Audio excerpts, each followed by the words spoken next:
Los gemelos de la millonaria Isabella Montand llevaban semanas sin dormir, y su llanto agudo se había convertido en la banda sonora de la opulenta y fría mansión de La Moraleja. Ni los pediatras más caros de Madrid, ni las niñeras de élite habían podido calmar aquel lamento que parecía nacer del alma. Pero aquella madrugada, con Isabella al borde del colapso, sucedió lo imposible. Desde el exterior, un simple conserje que hacía su ronda, Mateo Rojas, comenzó a tararear una vieja y melancólica canción de cuna. Y al instante, como por un hechizo, el llanto cesó, dejando un silencio tan profundo que dolía. Isabella, atónita, no podía comprenderlo. ¿Qué harías si descubrieras que la única persona capaz de sanar tu dolor es un completo desconocido que guarda, sin saberlo, la llave de tu pasado? Pero antes de revelarte cómo una simple canción de cuna está a punto de desenterrar un secreto familiar capaz de destruir un imperio de mentiras, haz una pausa. Si crees que el destino puede reescribir la más triste de las historias y que el amor verdadero no entiende de clases sociales, toca el botón de me gusta para fortalecer esta corriente de esperanza y suscríbete ahora. Lo que estás a punto de descubrir cambiará para siempre tu idea sobre las coincidencias, la justicia y las segundas oportunidades. Créeme, esta es una de esas historias que demuestran que el pasado nunca se queda realmente atrás, y el final te dejará sin aliento, te lo aseguro. Isabella corrió a la ventana, con el corazón latiéndole desbocado en el pecho y las lágrimas nublándole la vista. Allí, bajo la solitaria luz de un farol, solo vio la silueta de un hombre con uniforme de limpieza alejándose, ajeno al milagro que acababa de obrar. Mientras tanto, Mateo Rojas caminaba de regreso a su modesto apartamento en Vallecas. La melodía era su tesoro más íntimo, el único legado que su difunta esposa, Lucía, le había dejado. Una canción que él ahora cantaba cada noche a su pequeña hija Sofía. Él no sabía que esa misma melodía era un eco de sangre, una conexión invisible que unía su humilde mundo con el linaje de los Valderrama. La desesperación de Isabella estaba a punto de derribar los muros que separaban su jaula de oro del único hombre que tenía la respuesta. Al día siguiente, Isabella, movida por una desesperación que superaba cualquier orgullo, buscó a Mateo. Lo encontró al amanecer, limpiando los cristales del edificio contiguo, ajeno al terremoto emocional que había provocado. Con la voz rota por el cansancio, le hizo una oferta que sonaba absurda, una fortuna a cambio de que fuera cada noche a su mansión a cantar para sus hijos. Mateo, un hombre íntegro y humilde, sintió una punzada de desconfianza. ¿Qué quería aquella mujer de él? Pero la imagen de su pequeña Sofía, la necesidad de darle un futuro mejor y la extraña conexión que sintió con aquel llanto desesperado le hicieron aceptar. No sabía que, desde una ventana, su cuñado Ricardo Valderrama observaba la escena con una fría sonrisa, su mente ya tejiendo una red de intrigas para destruir a aquel intruso. Aquella primera noche, el ambiente en la habitación de los gemelos era tenso. Las niñeras miraban con escepticismo al conserje, mientras Isabella contenía la respiración. Mateo, sintiéndose fuera de lugar en medio de tanto lujo, se acercó a las cunas. No vio a los herederos de un imperio, sino a dos almas diminutas que sufrían. Cerró los ojos, y la melodía de Lucía brotó de sus labios, suave y melancólica. El efecto fue instantáneo y sobrecogedor. Leo y Luna dejaron de llorar, sus pequeños cuerpos se relajaron y un silencio celestial llenó la estancia. Isabella rompió a llorar, pero esta vez de puro alivio. En ese instante vio en Mateo no a un empleado, sino a un ángel guardián, y sintió como una pequeña semilla de esperanza comenzaba a brotar en su corazón marchito. Con el paso de los días, la presencia de Mateo se convirtió en un bálsamo para la mansión. Mientras los bebés dormían plácidamente, él e Isabela comenzaron a hablar. Compartían historias de sus cónyuges perdidos, del dolor de la viudedad y de los miedos de la paternidad en solitario. Una tarde, mientras ordenaba el despacho de Javier, Isabela encontró una vieja caja de música de madera de sándalo. Al abrirla, una melodía idéntica a la de Mateo llenó el aire. El corazón le dio un vuelco. Corrió a buscarlo y juntos escucharon la canción, mirándose con una mezcla de asombro y desconcierto. Ya no era una coincidencia. Era un eco del pasado, una pista que unía sus destinos de una forma que aún no podían comprender, y decidieron que desvelarían aquel misterio juntos, costara lo que costara. Pero no estaban solos en su búsqueda.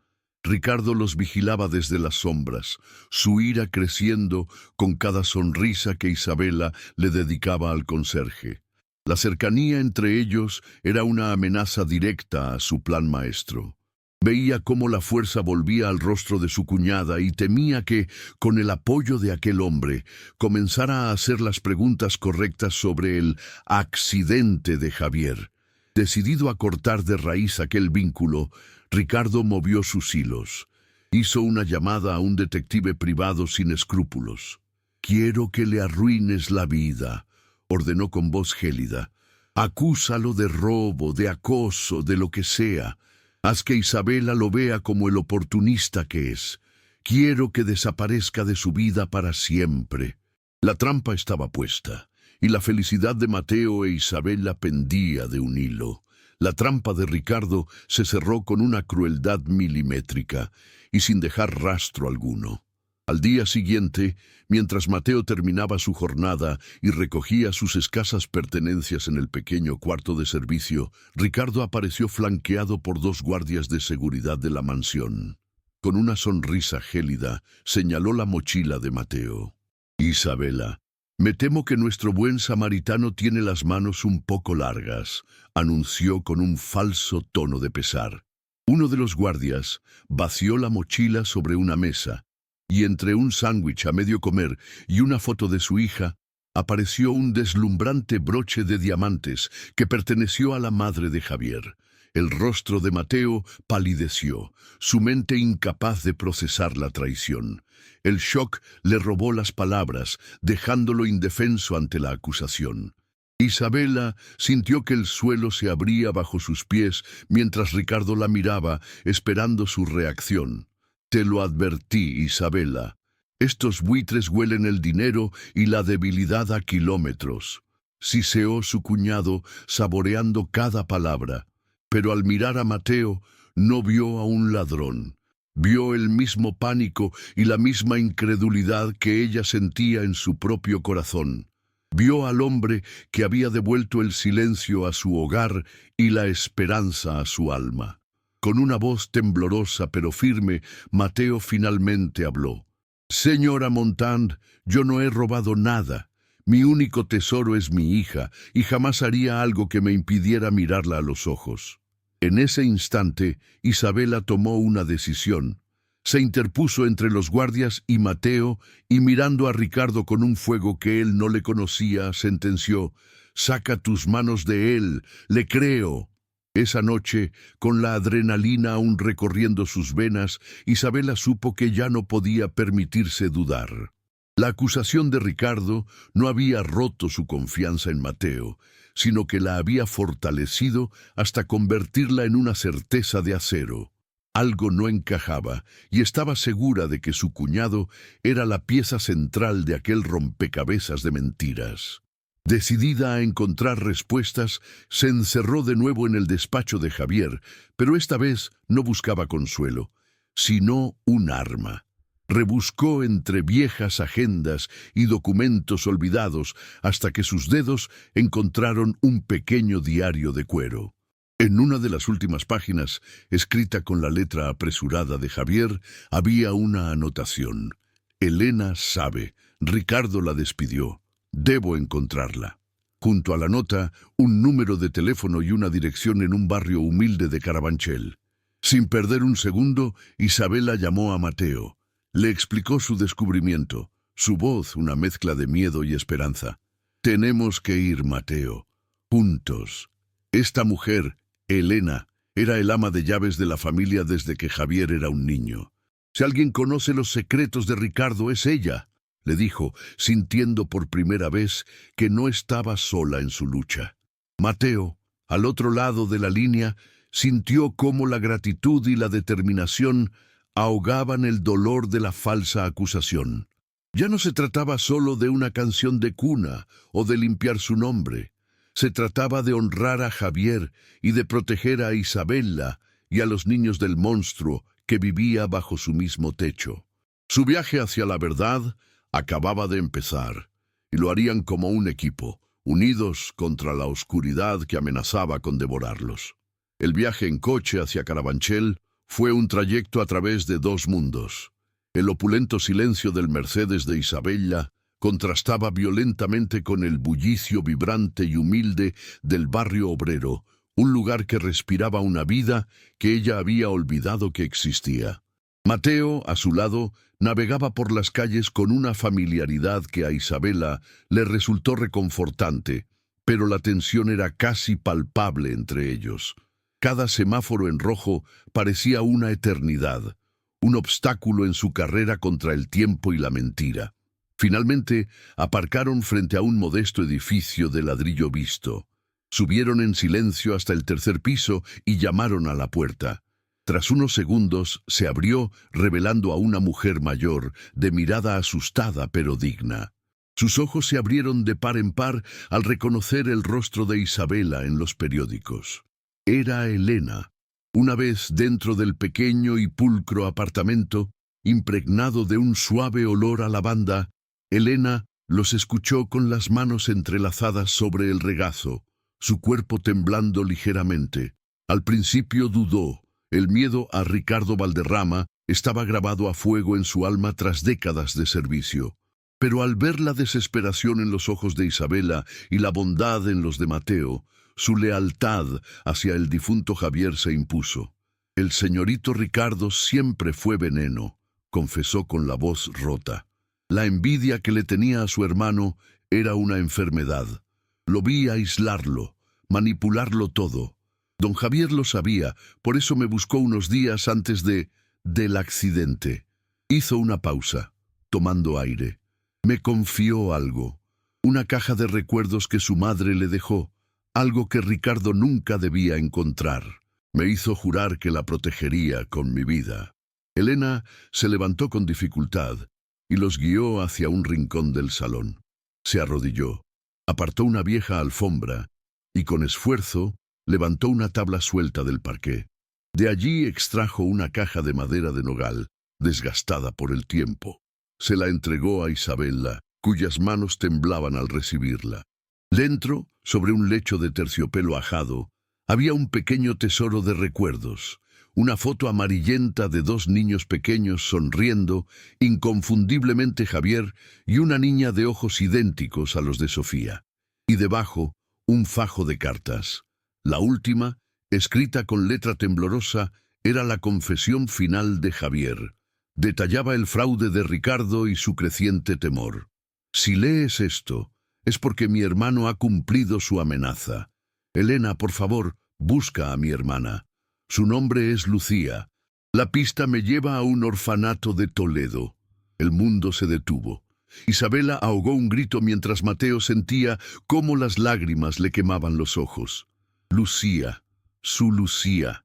La niña de la foto era su esposa, la hermana que Javier había buscado toda su vida.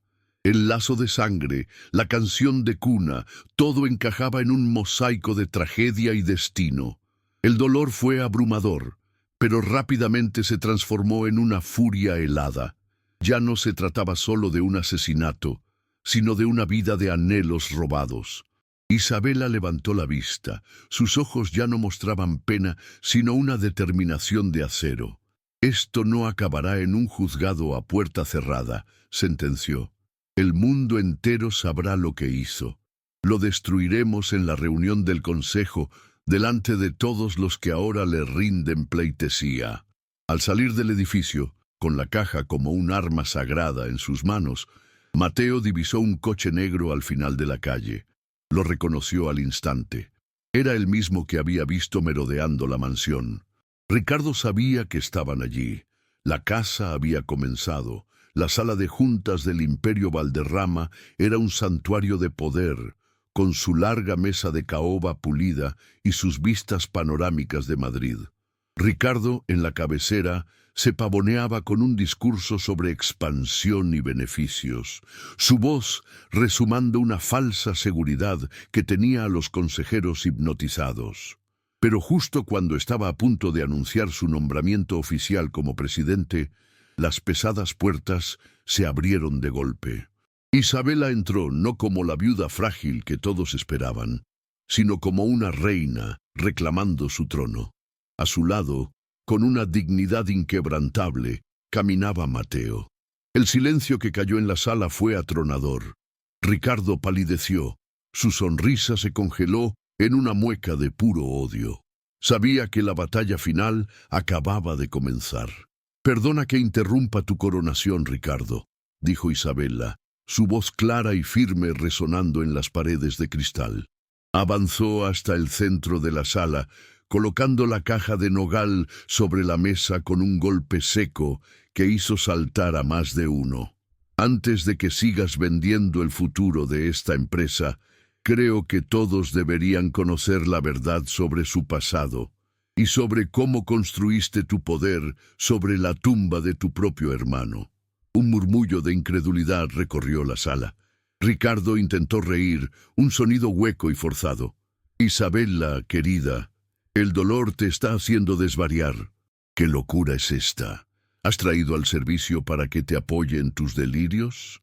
Pero nadie reía con él. Todos los ojos estaban fijos en la determinación de acero de Isabela. Sin inmutarse, Isabela abrió la caja. «No son delirios. Son las últimas palabras de mi marido». Levantó la foto amarillenta de Javier y Lucía. «Este hombre», dijo señalando a Mateo, «es el viudo de la hermana que Javier buscó toda su vida. La canción que calma a mis hijos es la misma que su madre les cantaba a ambos.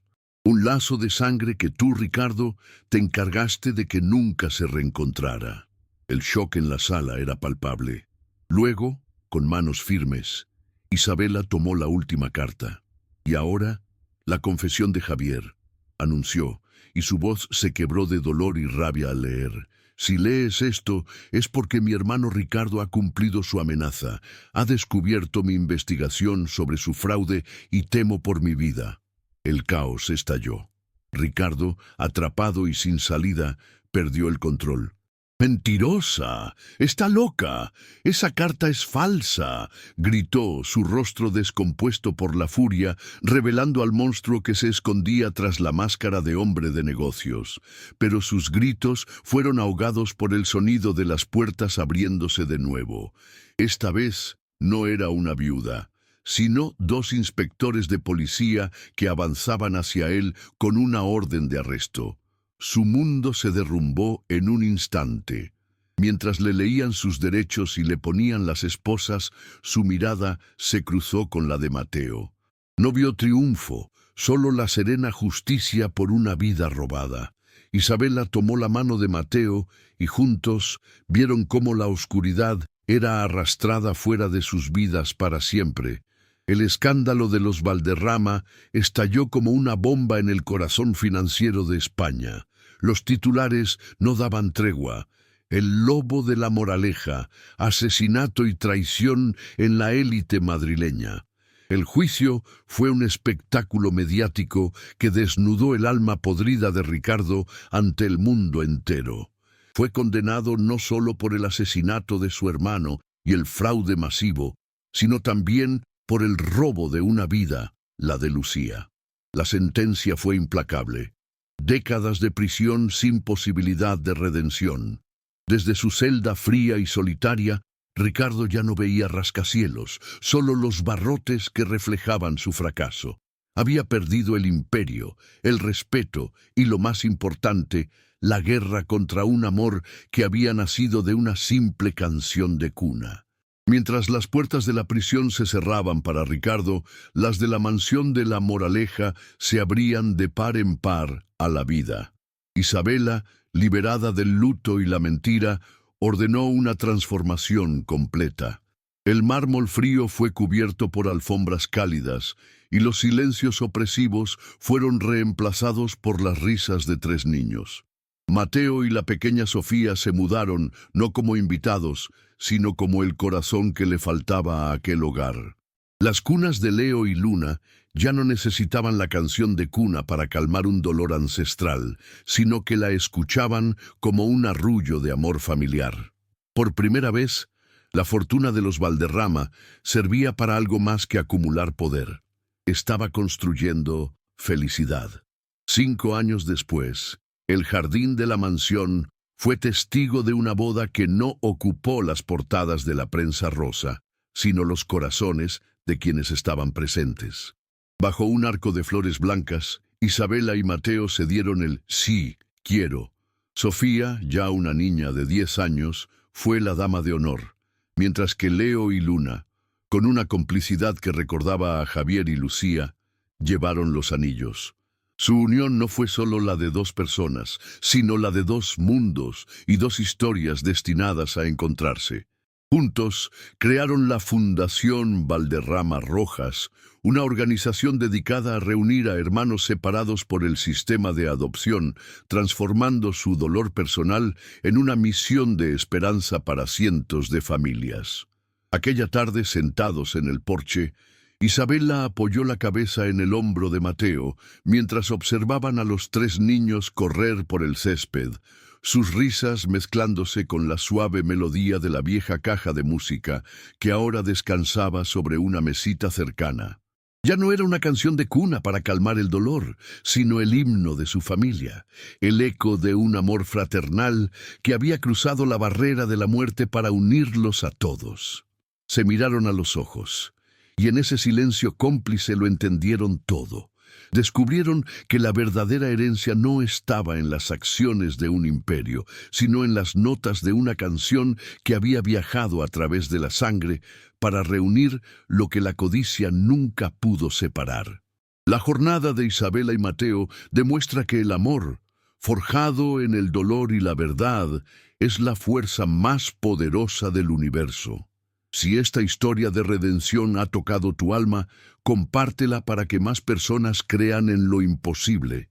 Y suscríbete para más relatos donde el bien siempre triunfa, sin importar cuán oscura sea la noche.